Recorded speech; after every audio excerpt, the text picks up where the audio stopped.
来了。အားလုံးပဲမင်္ဂလာပါရှင်။ဒီနေ့ရဲ့ဆိုင်လေးကိုဘယ်နားမှာလဲရေးထားတဲ့အမှုလေးဒီနေ့ကတော့မိတ်ဆွေလာမျိုးရဲ့ဒီနိုင်စင်ကနေပြီးတော့မန္တလေးဘက်အထူးစိန်နောက်စူပါမားကတ်ရဲ့ဆိုကျတော်ကုန်းကွန်းကျောင်းတိုင်တဲ့ကဟောလာစီတိုင်းနဲ့ပါတယ်ရှင်။ပုံပြပြီ။ဟောလာစီတိုင်းနဲ့ပါတယ်ရှင်။ကဲ။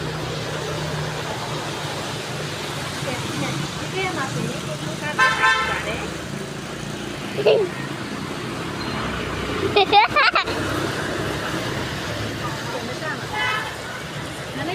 ီရဲ့ဘေးမှာပါတယ်။ဟိုမှာဆိုရင်မုတ်ပေါက်ကြည့်ရတယ်။လိုက်ရတယ်။ဘုံပေါက်ကြည့်ရတယ်နော်။ခဏလေးရလိုက်။ကဲရှေ့မှာဆိုလို့ရှိရင်တိုက်အစ်စ်ကြီးတစ်ခုအစ်စ်ကြီးရှိပါရဲ့နော်။မန္တလေးလမ်းမကြီးရဲ့ဘေးပါ။ဟိုမှာမုတ်ဥပေါက်တစ်ခုရှိမယ်။အဲ့မျက်စောင်းတို့မှာမုတ်ဥပေါက်တစ်ခုရှိမယ်ပေါ့နော်။မုတ်ဥပေါက်နှစ်ခုရဲ့အကျော်နော်။ဘေးကဲမှာဆိုရင်ကိုပြိုကားတော့ဆိုင်ရှိပါမယ်။ဘေးကဲမှာဆိုရင်ဦးဆန်းဦးတာယာဆိုင်ရှိမယ်ဟိုမှာနော်ဒီကောင်လေးကတီတီရွှေကြီးကုံမဆိုင်အကြီးပေါ့နော်တီတီရွှေကြီးကုံမဆိုင်အကြီးတစ်ခုရှိမယ်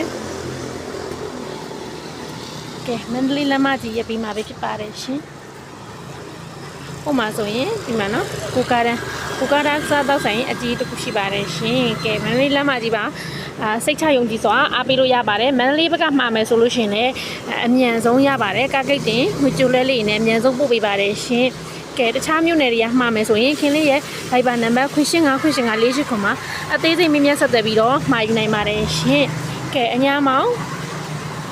အမျိုးသားခွန်အားပြည့်ယူနဲ့အမျိုးသားလိမ့်စီတွေကို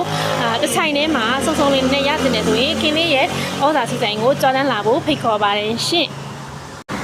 ကဲခင်လေးကတော့ဆိုင်လိပ်စာနေရာအတိအကျနဲ့ပြောပြီးတော့ရောင်းချပေးတာမို့စိတ်ချယုံကြည်စွာအားပေးလို့ရပါတယ်ရှင်ကဲဒီနေ့ကတော့အညာမောင်မက်ဆီမန်အနီအောင်ပြန်ရောက်ပါတယ်နော်တရားလေးကခဏထပ်ပြောပေးမယ်နော်အညာမောင်မက်ဆီမန်ကဘူး20တာရောက်ပါတယ်ငွေထပ်သွင်းထားပြီးမယ်ပစ္စည်းကတော့မရသေးဘူးပေါ့နော်ပစ္စည်းတွေက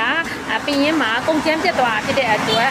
တစ်လခွဲ2လဝန်းကျင်လောက်တော့ကြာမယ်လို့သိရပါတယ်ရှင်ကဲကိုလက်ခင်လေးလက်ထဲမှာ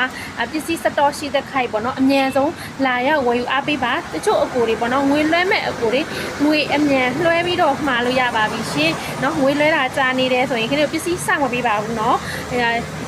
အမြန်ဦးသူအမြန်ရမယ်ရှင်ကဲမှာယူခြင်းနဲ့ဆိုရင်ခင်လေးရဲ့ Viber နံပါတ်ခွင့်5ခွင့်5 48ကိုမှာအသေးစိတ်မြင်မြတ်ဆက်သွယ်ပြီးတော့မှာယူနိုင်ပါတယ်ရှင်ကျေးဇူးများကြီးတင်ပါတယ်